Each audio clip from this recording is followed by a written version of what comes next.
नवीन वर्ष, नवीन आशा, नवीन स्वप्न, नवी दिशा, यश येवो तुमच्या प्रयत्नांना हीच ईश्वरचरणी प्रार्थना. नवीन वर्ष तुमच्या आयुष्यात आनंद, भरभराट आणि सुख समृद्धी घेऊन येवो. नमस्कार सर्वांना, श्री स्वामी समर्थ. नवीन वर्षाच्या तुम्हाला खूप खूप शुभेच्छा. नवीन वर्षामध्ये तुमच्या प्रयत्नांना यश मिळो, तुमचं आयुष्य सकारात्मकतेने उजळून जावो. आपलं हिंदू नवीन वर्ष हे गुढीपाडव्यापासून सुरू होतं आणि म्हणजेच चैत्र महिन्याच्या पहिल्या दिवशी गुढीपाडवा असतो आणि तेव्हापासून नवीन वर्ष सुरू होतं. आणि आपण नवीन वर्षाच्या स्वागतासाठी व गुढीपाडव्यासाठी घर स्वच्छ करत असतो, घराचं अंगण स्वच्छ करत असतो, मेन दरवाजाला आपण तोरण लावत असतो, रांगोळी काढत असतो आणि घरात गोडधोड नैवेद्य करत असतो. हे सर्वजणच करत असतात. पण या व्हिडिओमध्ये मी जे काही केलं, मी कशा प्रकारे गुढीपाडवा साजरा केला ते तुम्हाला दाखवण्याचा प्रयत्न केला आहे. तर सकाळी लवकर उठून मी अंगणामध्ये पाणी मारून घेतलेलं आहे आणि नंतर उंबऱ्याची पूजा करून घेतलेली आहे. आपण नेहमी महत्त्वाच्या दिवशी उंबऱ्याला हळदीचं लेपन करून चौकटीची पूजा करत असतो आणि मी इथं आंब्याचं तोरण पण लावलेलं आहे चौकटीला. आंब्याच्या तोरणाला पाडव्याच्या दिवशी खूप सारं महत्त्व आहे.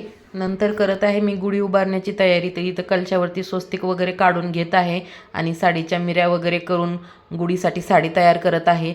आणि ज्या प्रकारे मी करते, आता मला तर एवढी परफेक्ट नाही जमलेली, पण ठीक आहे. आपल्याला गुढी उभा करायची आणि ती मनातून आनंदाने गुढी उभा करायची आहे. अशी की देखाव्यासाठी गुढी उभा करायची नसती. कोणाची कशी असो, गुढी ही भावनेनी श्रद्धेने उभा केलेली असावी. तर इथं गुढी उभा केलेली आहे आणि मी गुढीची पूजा करून घेत आहे आणि गुढीला प्रार्थना करत आहे की आमच्या घरात सर्वांना चांगलं आरोग्य लाभू दे, वर्ष सुख समाधानाचं जाऊ दे.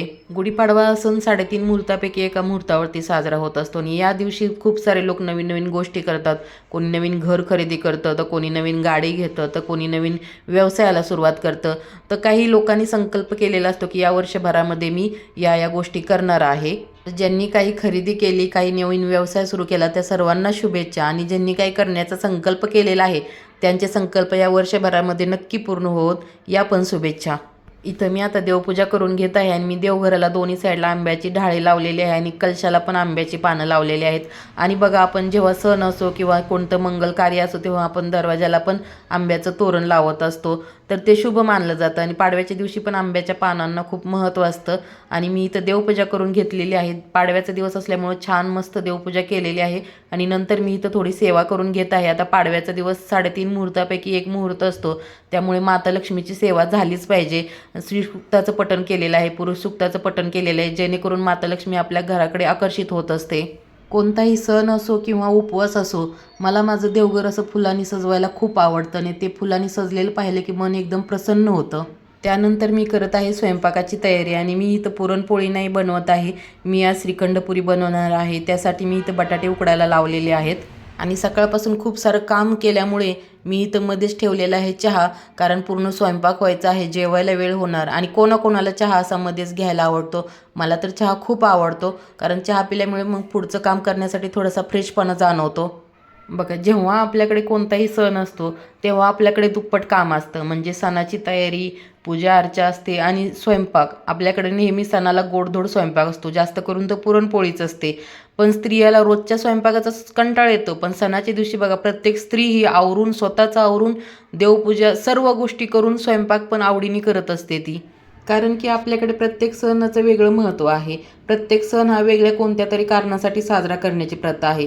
आणि आपण जेव्हा हे सण साजरे करतो, उत्सव साजरे करत असतो, तेव्हा आपली पुढची पिढी यातूनच, त्यांच्यावरती संस्कार होत असतात, पुढची पिढी घडत असते यातूनच. आणि मला तरी प्रत्येक सण साजरा करायला खूप आवडतो. वर्षातील सर्व सण साजरे करायला आवडतात.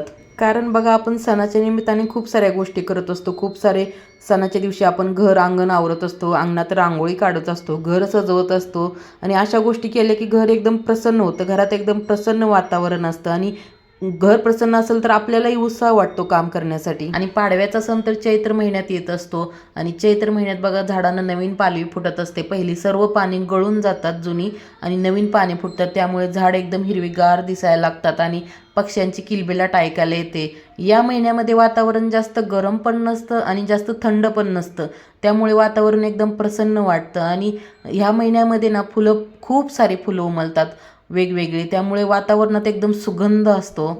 त्यामुळे आपल्या मनात व शरीरात नवी ऊर्जा निर्माण होते आणि नवीन काम करण्यास उत्साह वाटतो आपल्याला. आणि आपण पाडव्यापासून नवीन काहीतरी करण्याचा प्रयत्न करतच असतो.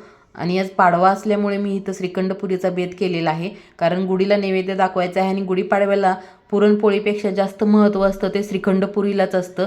त्यामुळे त्या दिवशी मी तर श्रीखंडपुरीच बनवते. आता गावाकडे तर प्रत्येक सणाला पुरणपोळीच बनवली जाते, पण शहरामध्ये नाही, मी पाडव्याच्या दिवशी तर श्रीखंडपुरीच बनवते. आता बघा, आपल्या महाराष्ट्रामध्ये प्रत्येक सणाचं जसं वेगळं महत्त्व आहे, तसं प्रत्येक गावाचं पण वेगळी संस्कृती आहे. प्रत्येक गावाच्या संस्कृतीनुसार तिकडे वेगवेगळे पदार्थ बनवले जातात. तर आता मी इथं गुढीला नैवेद्याचं ताट भरून घेत आहे आणि गुढीला नैवेद्य दाखवून घेत आहे. नंतर आपल्या देवघरात पण नैवेद्य दाखवायचा आहे.